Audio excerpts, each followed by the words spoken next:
Ladies and gentlemen, welcome to the Kim Barrett Show. I am your host, Kim Barrett, and on today's episode, we are joined by the lovely Miss Eva Buchroithner. Hopefully I pronounced that right, from Strive Digital, where we're going to be going through everything e-commerce and more. It's going to be fun. So if you're someone who has an e-commerce business, has been thinking about an e-commerce business, or really you're trying to grow your business online, Eva, it gives some amazing little strategies and tips and tactics that you should be using and applying to your business.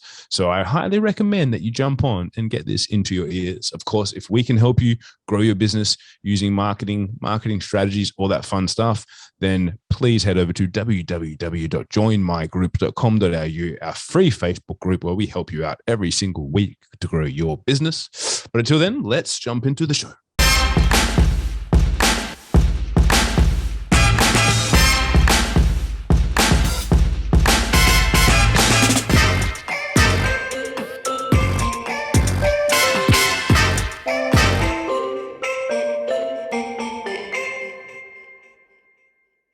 Eva, thank you so much for joining us today. Really appreciate you making the time.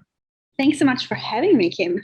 My absolute pleasure. Now, I always like to start the podcast off the same way every time, which is, Eva, if I met you at a party and we were chatting and I said, what is it that you actually do? What's your go-to answer? I'm helping e-commerce businesses that do amazing things in the world help through online advertising. I thought you would have said international fashion model, but not anymore. Not anymore. You just use that as leverage. I've seen it on your website. I've seen it. But so tell me a little bit about that, because obviously there's people that do e-commerce, and as you mentioned about like businesses that make a bit of a difference and actually are good businesses. Tell me a bit more about the types of businesses that you work with, because there's a pretty cool niche that you've delved into. Yeah, sure. So I personally believe of the power of giving back and doing something good in the world to make our world just a little bit better. And so I've worked in different agencies in the past, and it's not just about making money. Obviously, we all want to be wealthy and have like all the abundance in the world, but also about helping actually other people that do something good in the world to make their life easier and help them to reach more people. So the other clients that we're working with are either just contributing with their revenues and revenue and profits through to different charities, or they have different products that are just either helping people to feel more empowered in their life, just have a happier and healthier life, or just feel better in what they're doing. Give me some examples. Like, what sorts of businesses are these? What sort of products are they selling? I'm curious. Yeah, so for example, one company that we're working with is a sex toy company, which obviously can be go in many different directions. But in that specific case, we are working with a company that very much helps women to feel empowered and feel the love for themselves and feel also very empowered in their sexuality and want to just love themselves in every possible way. And that's just something that I love that people are just helping other people to just be happier in themselves or with themselves. Nice. Yeah, I like that. I think that's hugely important. And so you mentioned, like, obviously you do online advertising, like what sort of things do you help these businesses with? Because obviously e-commerce itself is huge, and then helping like businesses grow online is huge. Because I know a lot of people, they come to me like, oh, Kim, you do digital marketing. Like, we have this e-commerce store. And I'm like, I'm not going to go near that with a 10-foot pole. You should speak to Eva. I try and stay as far away from that as possible, because it's huge, right? It's a really big arena to play in. Like, what are some of the areas that you really hone in on to help these businesses? Yeah, absolutely. It's definitely very different than lead generation. And yeah, it's just like when someone comes to us and they're like, cool, we just want to have like obviously lots of sales. We want to have a great return on advertising spend, which totally makes sense. But first of all, we are looking into what is currently the situation of the business that you're working with. What is the customer lifetime value that you're having for each customer that is coming through? And do you actually understand the data that is happening in your business?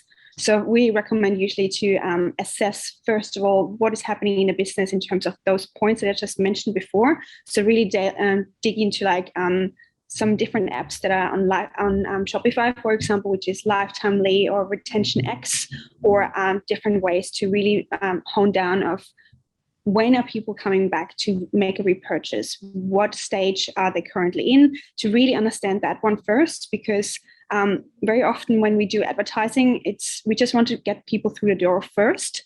And then it's basically a running machine once you really understand how the system and the ecosystem of e-commerce works. So that's what we want to really make sure that our customer understand as well before we are just pressing a button on running ads. Yeah, I think that's very important. And one thing you touched on there, customer lifetime value. How many businesses that you talk to do you reckon know what their customer lifetime value is? About 20%, I think. About 20% actually really understand the entire customer journey, maybe just 10 to 15%, and then really understand, well, I know exactly they're coming back usually, obviously depends which kind of product that you're having, but usually they're coming back every few weeks, every few months. I know exactly, I'm happy to have a break-even point on my ROAS at the first purchase because I know we have that relationship building up in email marketing or retargeting through other advertising platforms again, just to really understand what is happening with that, which obviously makes our life extremely much easier as well, because we know exactly how effective it's going to be. And this way, it's not going to be on the short-term results that we're getting. It's going to be the long-term journey that we are looking after. And this way, we also, for every client that we're working with, we're really looking into the different stages and the long-term strategy that we're looking into, not just cool, we're going to run ads, it's going to be amazing. Because obviously we want to make sure the expectations are set from the very beginning. And that's just for every company that's out there, I would highly recommend doing that. Awesome. I love that. I do have some more questions on that, but I have to ask, hearing you, you're obviously passionate about what you do. You like working with these businesses. How did a international fashion model such as yourself get into the world of running e-commerce ads for businesses that are making a difference? Tell us a little bit of the journey from growing up as a young girl to now being, e-commerce powerhouse and mogul. So for everyone who's listening, because I'm not an international fashion model anymore. I used to model a little bit a few years in Asia. That's why.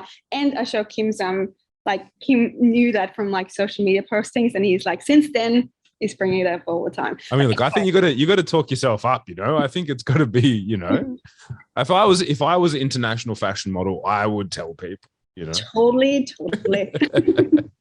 So yeah, I'm originally from Austria. I moved to, I did my bachelor degree, and I didn't have a chance to do an exchange semester, unfortunately. So I knew I wanted to go a little bit internationally at some stage. So I went to Indonesia to do my MBA. So that was lots of fun. So the first year I learned the language, traveled around, and explored Asia a little bit, and also got into the modeling side of things. And then then I did my MBA, where I could also work in different marketing roles in Asia, which was pretty cool. And after that, moved to Australia, which definitely best decision for me personally. And because I've always been in digital marketing, it's my bachelor degree, which was digital marketing, literally. And since then I've always had positions and roles in that area. And it was time then a few years ago to actually start my own business, because I did have experience in different agencies, which were obviously really helpful, but at the same time was not what I wanted to have. And that's how we also, connected a few years ago, and which I'm entirely grateful for. My pleasure. But I have to ask, being that you came from Europe, you went through all of Asia, why did you choose Australia? Best place to be. I mean, look, I think that I'm biased though, but after being someone who's, in Europe, you can travel, you can be in so many different cultures that really within, a couple of hours, you can bounce around through several different cultures. What got you hooked on Australia? I loved when I lived in Indonesia, I loved the way that just the climate was amazing, and that people were just so nice, and I was just exposed to different cultures, which I really loved. And then when I moved back in just after Indonesia for just a few months back to Europe again, I just missed that open heartfelt, like that really open way of living, and also like the warm climate. So when I then came to Australia, I was like, oh my god, this has the best parts of both worlds. So I have like literally the beach with the most beautiful beaches just like 10 minutes away from my house, and then the nicest people in the world just living here. So yeah. So actually, it was a time when my parents visited the first time, and back then I had a puppy. So my parents just walked my puppy around, and I just went into a coffee to get us coffee, and someone just like, I came back out, and my mom was crying, and I didn't know what is happening, and she was just so overwhelmed that someone just came and just had the most random conversation with her just out of nowhere, which would never happen in Austria. And she was just like overwhelmed from how lovely and open people are in Perth. Wow, that's really cool.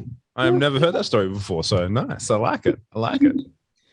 And for anyone that's listening, if you're like, how do these guys know each other? Eva is obviously one of the legends in our mastermind.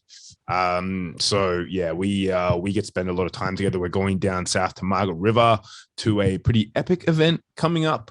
I wanted to ask you some more e-commerce questions, but I have to ask, because you're here, and shameless plug for Mogul Mastermind, www.mogulmastermind.com.au. But how have you found that experience, being that obviously a business owner? Sometimes it can be pretty lonely out there. Like, how have you found being a part of a mastermind? And again, tell the good and the bad. No, I'll give you $50 later, but be blatantly honest. I'd love to know, like, how you found an experience being in like a community like that. Yeah.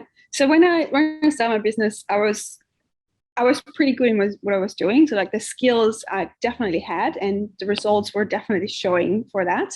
It was just that I felt pretty alone. I didn't have anyone. I didn't know anyone that had another business. I didn't know like the struggles. And I can still remember like first mastermind, I joined a mastermind event, and I just told you and like the whole group that I have a return advertising spend of 10 of like my ads, and like it's going to shit.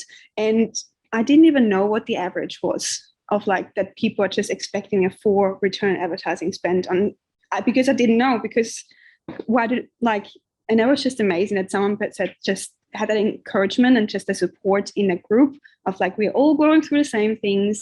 And that was probably the biggest thing of like getting to know like-minded people, and also like having the systemizations and the structure of like how to actually go from here to where I want to go. And that there are roadblocks in between, and it's totally normal. And it's not just because of you, it's everyone is going through that. So that was just, it still is a big game changer for me. Awesome. I love that. Thank you for that. I love those words. And obviously all the Kim and Ken knowledge that's happening all the time. Love that. Now, like this, let's jump back into it. I mean, we've been bouncing around a little bit, but I like to go with the flow and see how we're going. Like for people, let's say someone's got an e-commerce business, is starting to get results. Like, what are the channels that they should be looking at online? Should they just dive straight into advertising? Is there anything that they should do first? Like, what are some of the important factors we'll start with obviously someone who's like coming up in e-commerce, and then I'd love to know like some things for the more advanced people as well. But yeah, what are the things that you've kind of noticed that are, really important for people as they're growing to have as like solid foundations? Yeah. So we have a chat with like businesses across the board of like different sizes. And usually when they're smaller, we definitely recommend them to get that brand up and going like as solid as possible, because the more foundation is there in terms of like branding, brand recognition, testimonials and all of that, the easier it's going to be to actually grow and scale that brand. For example, work with influencers, make sure you're able to use the content in the future for advertising. So that's like the easiest way to get your brand out and get that recognition, and as well as like get that proof of concept that your product is actually working.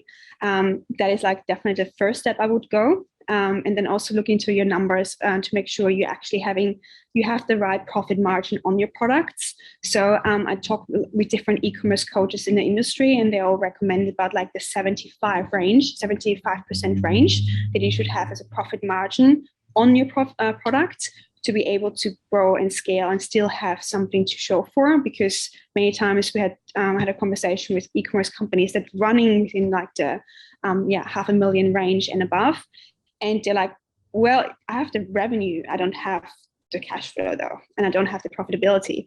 And obviously it doesn't make sense to scale and grow if that is not in place. So like we worked with a company, for example, a fashion company in the US, and she just wanted to grow and scale so desperately that she offered a lot of like discounts on her, on like a lot of sales, very high sales on her campaigns, which was obviously she was getting sales coming through and cash flow coming through, but she didn't consider the long-term effect which this is going to have, because she obviously needs to get stock on board again, and it's not going to work. It's like a negative snowball that is just bringing companies down. And that's why once the foundations are solid in terms of brand, and also making sure that you have your numbers in place and you know exactly what you're doing, then I would say go into advertising and scale it, because then obviously that makes sense. And also something that a lot of people are totally underestimating is like the power of email marketing, especially in e-commerce. So grow and build your email list as soon as possible. So even like for every client that is coming on board, we would recommend to have some lead generation ads running directly connected with Klaviyo, because Klaviyo is like the go-to email marketing system, because those leads coming through, they will be the solid foundation for you in the future, because about like 30 to 40% of a healthy revenue coming through in e-commerce should be coming from email marketing, which is a shocking number if you don't know that. Yeah, that's huge. Yeah, I think that's very pertinent. I mean, look, even any business really should be aware of those things, should be doing those things, should know your margin, should know what you need to scale, should be doing email. Like I'm sure plenty of people are going to be watching this podcast because they get an email from us. Like we'll tell them, hey, Eva's on, you need to listen to her, right? You should be jumping onto it. So I think they're hugely important. And now what about someone who's a bit more experienced? Let's say they're like, for someone, if they would have said to you like, Eva, I'm kind of ready to scale, what do you reckon is like the ballpark revenue that someone should be getting themselves to bring on like a growth specialist such as yourself? Like how big should their company be and what should they be shooting for? It probably depends, like, again, like how profitable they are and like what they have in terms of cash flow and all of that. So we usually recommend people to have at least like 300K revenue and above. Our sweet spot is like 500,000 and above. 7 figures obviously is a little bit more fun because there's more space in terms of like testing different things. But yeah, that's the companies that we're usually working with, like 500,000 multi 7 figures that we're working with. And then once they're at this stage, because sometimes they're like growing very quickly and they have not looked into like all those hidden money pockets that are still like lying around. So very often it's a good time for them to have someone coming in to make an assessment and an evaluation of like the overall flow on the website. Easy cross-sell or post-sell upsells, making a huge difference on like the individual purchases coming through on a website. And obviously with that, making a massive difference on the profitability on the ads as well.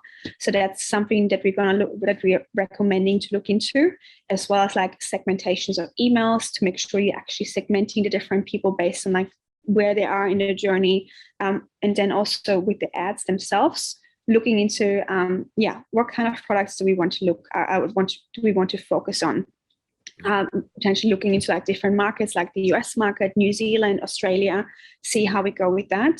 And also really like obviously nailing the customer avatar, make sure you really understand who is your ideal person that you want to purchase from. And if you have a product that is maybe a little bit tricky, like for example that sex toy industry that we talked about before, because we did our research and there's just so much potential in that market.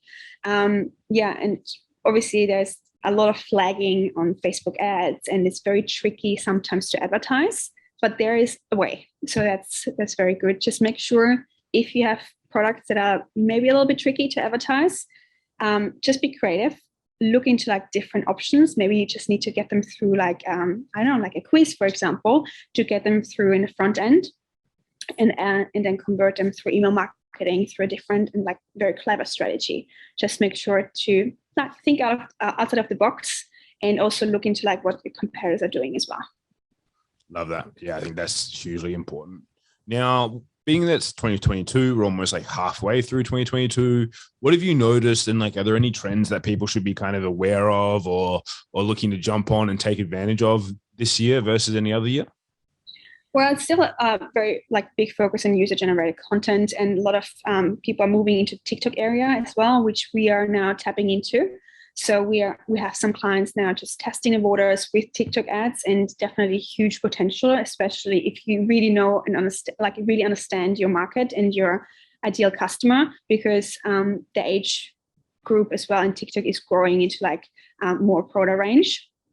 And yeah, if you have content that you can work with, if you have especially user-generated content, have some creative assets to work, TikTok is definitely a really interesting way to scale and grow. And even if you just expand it, because right now, again, quizzes are working really well on TikTok, make sure you just make use out of that platform, because it's much cheaper right now in comparison to Facebook ads, and just see what works. Yeah, it's hugely important. As the classic marketer answer, right? Test. Exactly. Yeah, you've got to do it. Now, Eva, as we get towards the end of our time here together, I always like to ask a question, which is, what's a question which I haven't asked you that I should have? That's a very tricky question. I don't know. I think you've covered everything. Everything. All right. So now I'm going to give you a question, because, you can't get out of not having a final question. This is the way these things roll. What's something that most people wouldn't know about you? Most people that I love personal development, and I love that when people are working on themselves, and we all have our challenges to work on. And every Monday, so I'm president of a charity called Seeds of Hope Services. So we are giving away food and clothes every Monday to people like living on the streets in Perth. So I've been involved in a charity already for 4 years and took over the presidency last year. And it's a beautiful thing to do. So we, like 2 weeks ago, we cooked for over 120 people in our kitchen at home. It's pretty full on, but at the same time, like, they're the nicest people in the world, and they are just entirely grateful. So if anyone in Perth wants to get into it, so it's like, just let me know. Would love to have you there as well. Love that. And so, Eva, if anyone's been listening to this and they go, and maybe they want to check that out, or maybe they also want to like find out more about e-commerce and be like, how should I be scaling? Can I get a bit of Eva's magic on my business? Where's the best place for people to connect with you online? Probably best way to check out our website. It's strivedigital.com.au, or otherwise just look us up on socials. Either Strive Digital, which is linked also to my personal account, which is Eva Buchroithner. Quite a long name, but you can just look up Strive Digital. It's everything connected there. And I would love to have a chat with you guys. And thank you so much for having me, Kim. Absolute pleasure. And guys, if you're listening to this and you know someone that's in e-commerce, or you have an e-commerce business or a bunch of friends that are in e-commerce, please share this episode with them, get it over into their ears, so they can hear some of the nice little tactics and strategies that Eva shared with you guys here, free of charge. Didn't even charge you guys. That's how nice she is. So please get amongst that. And Eva, again, thank you so much for joining me today. Really appreciate you making the time. Legend. Thank you so much.